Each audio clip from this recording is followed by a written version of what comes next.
Pripyat Secondary School number 3. The biggest of the 5. My friend Nadia's daughter used to go here. I remember. They had an outstanding program. Art, languages, and most importantly... Science?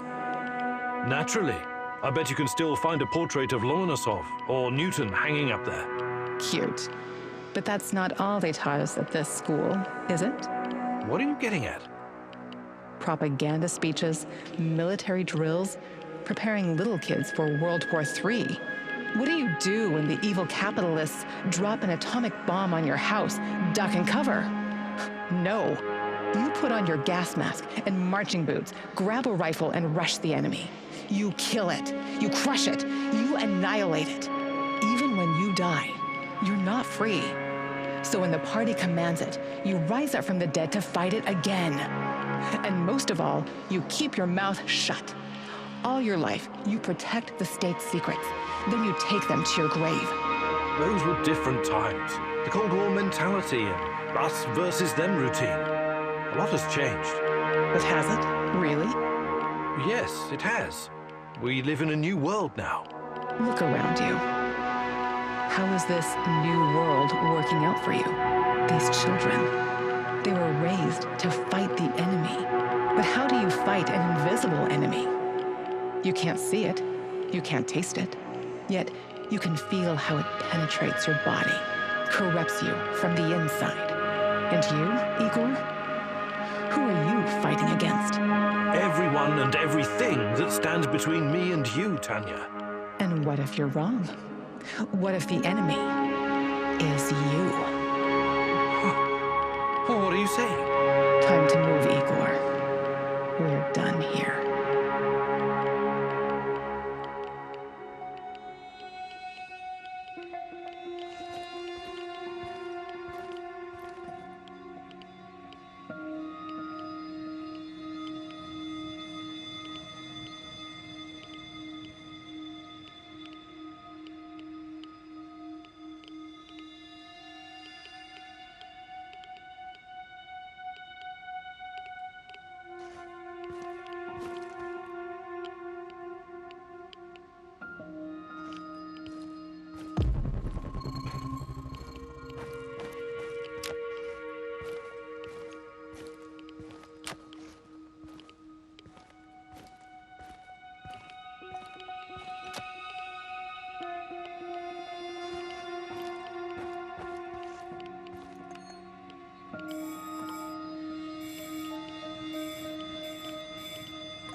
Get up from the couch and let's go for a walk, Igor.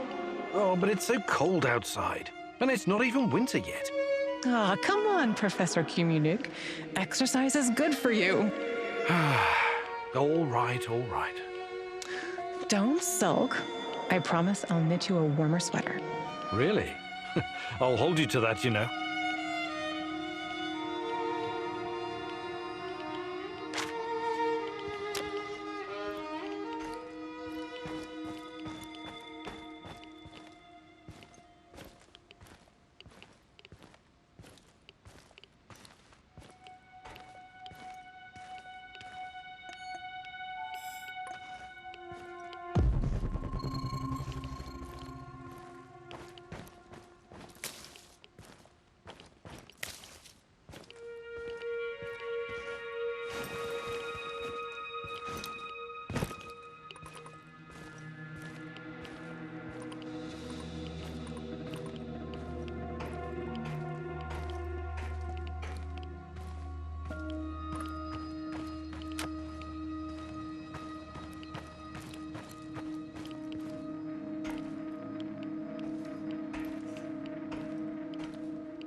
the azure swimming pool. It brings back so many memories.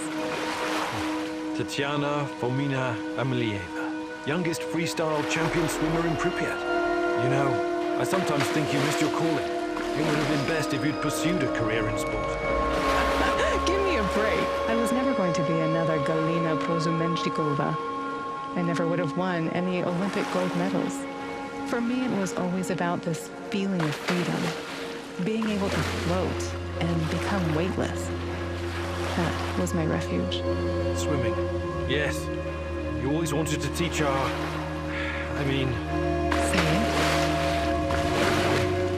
I can't. Do you think he would have made a good father, Igor? I don't know. You tell me. How do you know I'm not just a voice in your head, my love? There are things you need to figure out by yourself. Unfortunately, I can't help you.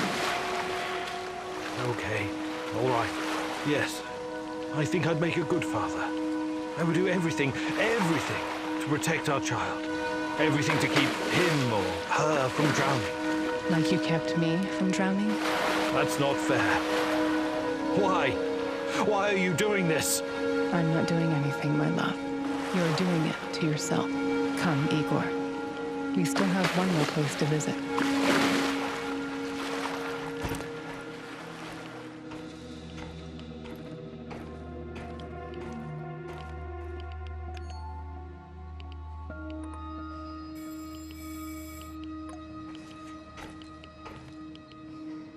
Ah, shit.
Remember this place? Oh, it's our old apartment. How could I have forgotten it? Perhaps you wanted to forget. Perhaps you needed to forget, Igor. It used to be our past and future, both. But it's just an empty shell now. I wonder what happened to all our stuff. My desk, my books, your violin. Who knows? It's all gone now. Stolen, ruined, torn apart. It must have been extremely irradiated. It would all be worthless anyway. The liquidators probably removed it all. They had to bury it. Or perhaps some low-life smugglers took it. People are so predictable. They'll snatch up whatever they can carry if the opportunity arises. I once heard a story about a guy who stole a window because... I don't care about any stupid windows, and neither do you. You're only trying to distract yourself with those pointless little antidotes. From what? From what you should have faced the minute you came back to the zone. Instead, you chose to run around like a cowboy and fight a bunch of mercenaries and unravel the secrets of Chernobylite. When it's been right here all this time, staring you in your face, the truth about us. It's just an empty apartment, Tanya. It's the truth.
The roads are safe now, Mousy. No rats in sight.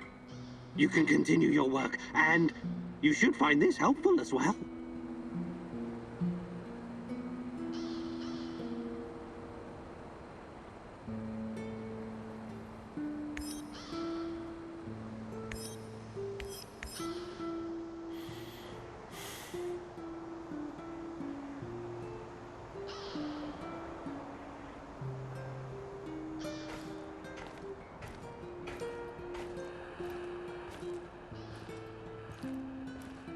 Hey, can I ask you something? Sure. What is it? What do you think about Sashko? Do you like him? Why? Are you jealous? Neither one of you is my type. Then yes, I admire his spirit. Sashko is his own man and doesn't take shit from anyone. He knows how to handle himself, how to fight. Maybe he's a little rough around the edges, but that kind of thing can be ironed out. What about Kostya? What about him? He's your husband. Sure, but that doesn't mean I'm his property, does it? Come on, Igor. This is just girls' talk. You mean like just between us girls? But I'm not a girl. Would it be the end of the world if you were? Jesus, you men are all so fucking insecure. But... Fuck, just forget it. I was just trying to have a little chat with you, and you made it fucking weird. Okay, sorry. I mean... Yeah, never mind.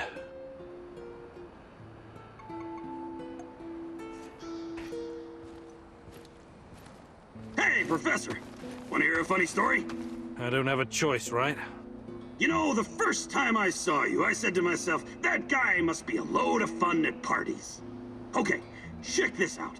My uncle Misha used to go to Ozersk to buy large quantities of alcohol and chocolate from the staff of Mayak Nuclear Power Plant. This was in the 50s.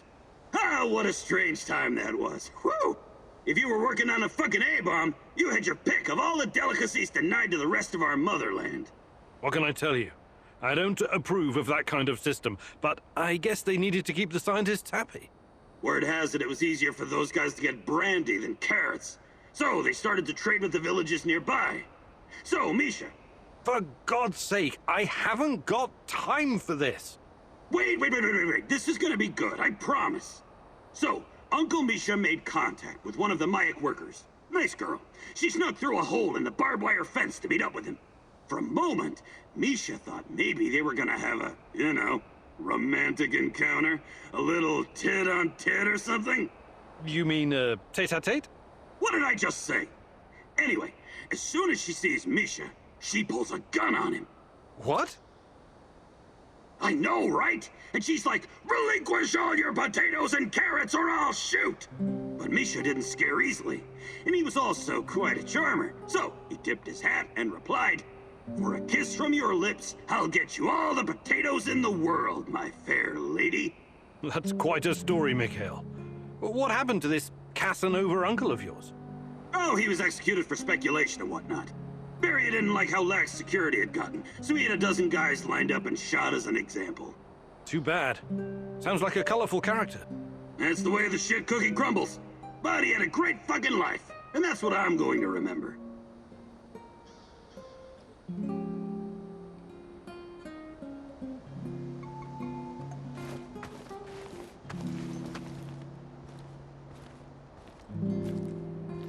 Hey there, old-timer. What's cooking? Nothing much. I need to remember to check the dosimeters. Ain't radiation a stone-cold bitch? That raggedy-ass old man, the other one, I mean, was rambling about it not too long ago. About what? About Pripyat being contaminated even before the Chernobyl disaster. You're a scientist. Is there any truth to it? Tarakan may not be the most reliable source of information in the zone, but in this case, he might be right. Explain. For starters, the choice of Pripyat as a location for a nuclear power plant was a mistake. Was it? It's fairly secluded. Nothing but woods and swamps. Perfect spot to keep things secret. Swamps, exactly. Swampland is very poor in certain minerals and elements. Same goes for the vegetation in this whole area. Because of this, the local plants absorb pretty much everything very quickly. Even if it's poisonous, like, for example, the radioactive isotope of iodine. Also, both the Soviet Union and some NATO countries have been testing nuclear weapons like crazy since the 50s, pushing millions of tons of radioactive fallout into the atmosphere. Right. I watched something about that on YouTube. Castle Bravo, Tsar Bomber, serious shit. And it only intensified leading up to 1963. The nuclear players wanted to conduct as many tests as possible before the PTBT came into effect. PTBT? The Partial Test Ban Treaty, an agreement between the USSR and the West that nuclear testing should be conducted underground only. But hundreds of nuclear explosions had already polluted the atmosphere all over the world, including over Chernobyl. If someone had bothered to take a Geiger reading of the marshes around Pripyat before building the power plant, they'd have found out it was already irradiated. Unfucking believable.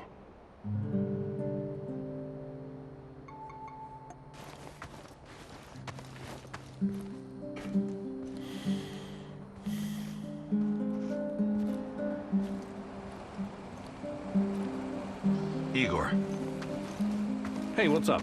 I was thinking about secrets. Any particular secrets? Did you know the medical data gathered after the atomic strike on Japan was classified? Whoa, nothing like a ray of sunshine to start your day. Seriously though, it's not that surprising. This American diplomat I met once told me about it. He said the US Army was shocked at how deadly the fallout was. They put more than $20 billion into the Manhattan Project after all. After their amazing victory, they couldn't admit to the public how toxic it was. Even the American troops helping the Japanese rebuild were getting sick. So they confiscated all the medical data, Japanese and American, and classified it. That's regrettable. The biggest crime the nuclear powers have committed against their citizens was failing to admit that long-term exposure to even low levels of radiation can be more deadly than a high dose received in a short amount of time. Yeah, that kind of secret kills people.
first arrived in this city of the chosen ones, Semenov so badly wanted you on his team.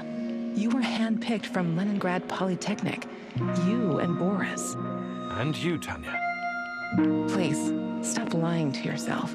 I was only invited here because of you. This was your adventure all along. You were the hero who was supposed to make a difference. We both wanted this. You wanted this. But have you ever asked what I wanted? Tanya, please. Everything I've done, everything I planned, it was all for us. This was supposed to be our future. Future? Let me show you the future.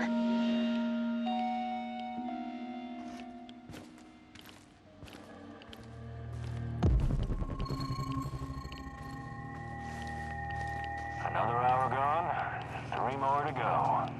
Fucking hell.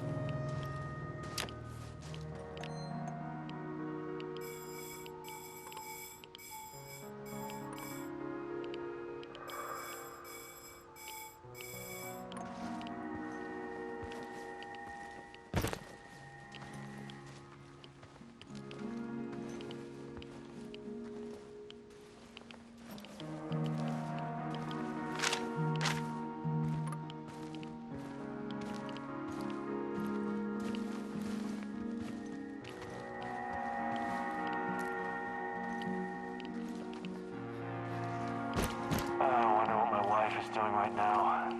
Probably hanging out with her stupid hipster friends.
I hope we run into some rabid dogs.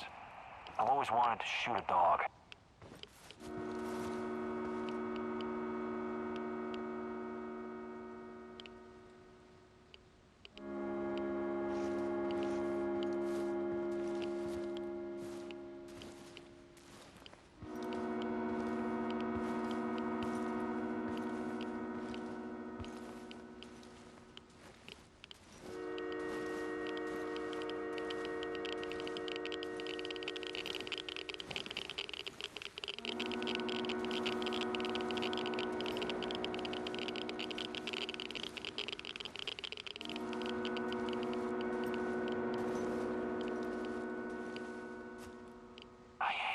Outside, cold, wet, and full of mosquitoes all biting you in the deck.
This was supposed to be the future of the Soviet Union, a true atomic city, a place for the elite, scientists, engineers, artists, where everyone would be taken care of, where they all had a purpose and no one would want for anything. No poverty, no crime, no injustice, no inequality. But in the end, it was nothing but a glorified internment camp, infested with KGB goons sniffing around in other people's business. And when the Chernobyl disaster struck, they naturally looked after themselves first. Look at it now. A high-tech mausoleum full of ghosts. A utopia unraveled. What happened, Igor? The same thing that always happens. People. They're irrational. No matter how much they have, they can't be satisfied. Always need to fuck something up. Create chaos. To me, this city was remarkable, regardless of the outcome. What was so special about it? Us. My sweet Professor Khymynuk. Come with me. I'll show you some happy memories now.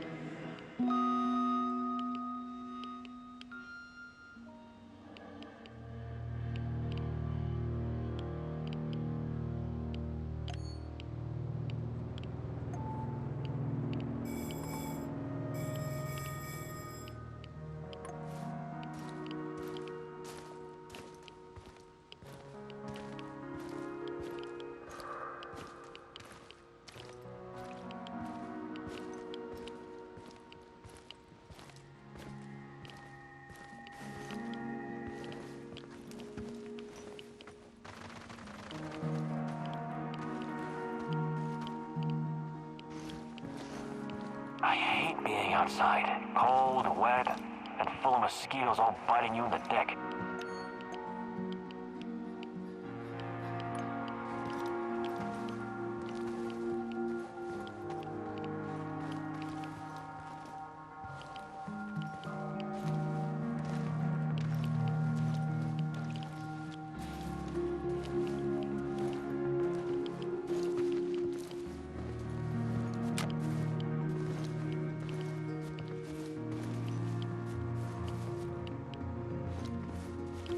What's that smell? Did someone take a shit out here or what?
I hope I don't run into that maniac. What was his name? Khymynuk?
Feel it? Can you smell that? It's the breeze off the Pripyat River. Flowers in bloom, coffee brewing, lemonade. We ate dessert and read together in the grass. Yes, you always brought science fiction. What was the name of that author you liked? The Strugatsky brothers? Or Bulichov? Sometimes it felt like having a third person at the table. That was fun. Do you remember the roar of the hydroplanes cruising to Kiev? You used to take me there. It was a long time ago, but yes, I think so. Come winter, we'd go skating on the river, just like my childhood in Murmansk. You used to move so fast, like a torpedo, spooking those poor fishermen sitting by their holes in the ice. And I was such a horrible skater. You were the worst. But you had me. I would always hold your hand and keep you from falling. I wish you were doing that right now. I need you, Tanya, so badly. I know.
What's up, Professor? I'm thinking about our next move. I'm tired of all this thinking and planning. When are we gonna get up off our hands and do something? We should be out there, giving NAR 9 kinds of hell. Do you really hate them that much? I don't hate all of them. I even have a few contacts who help me with trade. But on the whole, NAR is pure evil. They should be destroyed, pulverized, eradicated, buried, wiped off the face of the earth. That sounds a lot like hate. They took my mom and my friends from me. Those fuckers capitalize on human misery. What could be lower than that? Rented the area from a corrupt government to make billions of dollars in unknown, untested technology? And then they have your Tatyana. Should I keep going? Right. Yes. Tatyana's why I'm here. And if I find out they did something to her, they will pay. But bringing down NAR is not my priority. I'm not here to make the world a better place. But you should be. I don't get it. I could never understand why your generation made a pact with the devil. What would you have me do instead?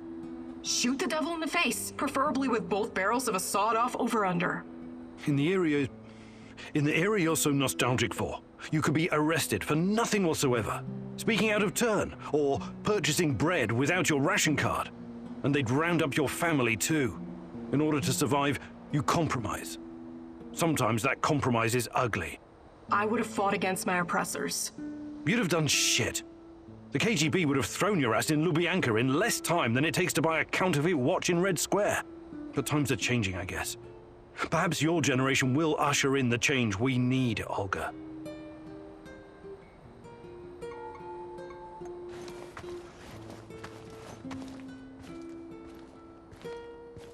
Yo, Professor K-Dog!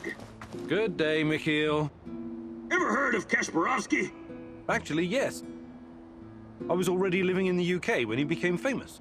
When I was just a little shit, my auntie took me to Slavittich to see him. That's only 50 kilometers from Chernobyl. He came to perform psychic healing sessions for the liquidators. Psychic healing my ass. Why do you have to be like that, Igor? Why don't you try opening your mind? Just crack that solid steel skull of yours the tiniest bit and let the possibility of a miracle in. It's just not my cup of tea. I deal with cold, hard facts. Everything else is fantasy, or at best speculation. But there are alternate worldviews and scientific theories, no? No, there aren't. Unless you can prove something using the scientific method, it's no more than someone's opinion. But maybe different scientific worldviews can somehow coexist. It's all in our minds, after all. Perhaps the Earth can be like a ball and like a pancake at the same time. Earth is not a ball. It's a fucking oblate spheroid. See? You're already coming up with alternate theories. Fucking A! It's not an alternate theory. I knew I could expand your worldview. I'm glad to have you as my friendo Igoro. But enough chit-chat. We got shit to do. Sure. Whatever you say. Mikhail. Haps gathering. Perfect. Let's do it.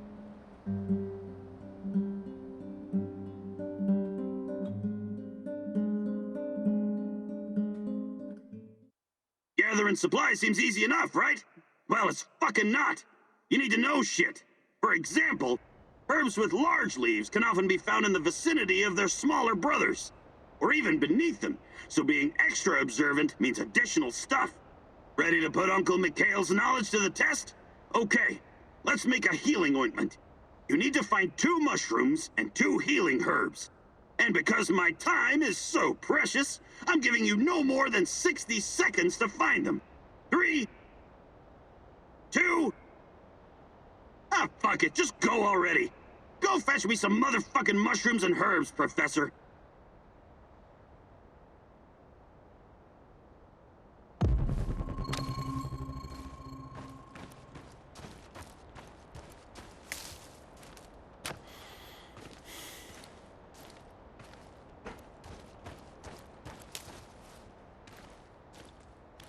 Igor, 40 seconds left.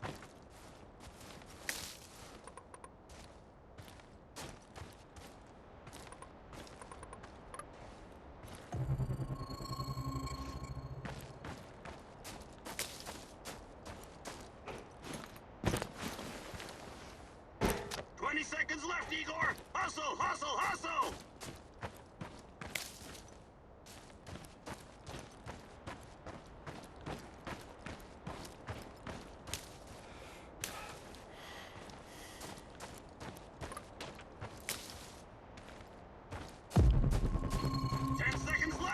No dilly-fucking-dallying, you hear?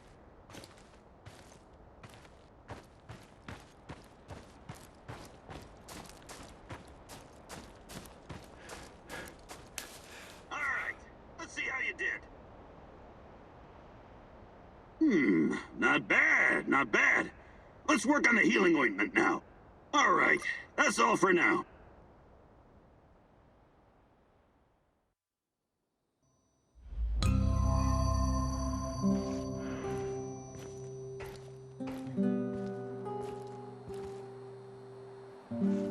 What's going on, Igor?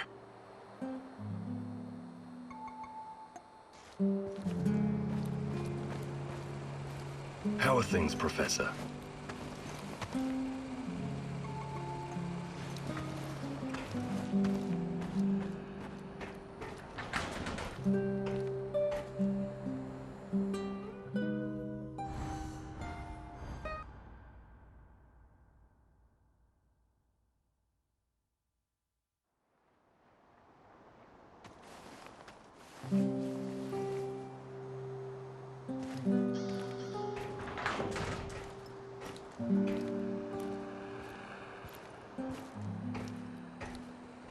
Hey there, old-timer. I need you to do something for me.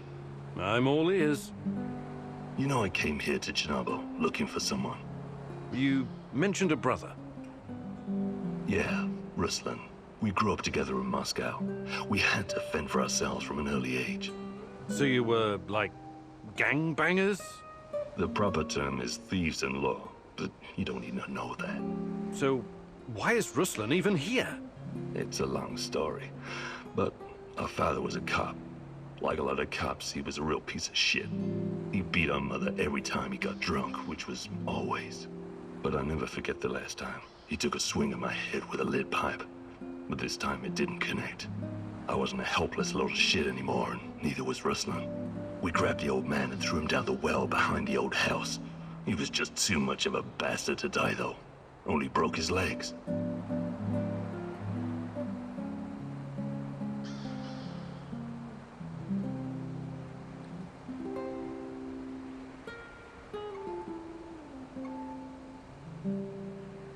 You threw your own father down a well? I guess he must have deserved it. Okay. What's my role in all this? My brother Ruslan did something he shouldn't, and after this something, he came here to hide in the zone. I've been trying to track him down for months. Damn. What did he do that would make him hide in a place like this? That's not important right now. Anyway, my best guess is that he was caught by NAR. I need to meet up with him and ask him some questions. This is very important to me. Search the NAR Mobile Command Center near the old hospital in Pripyat port.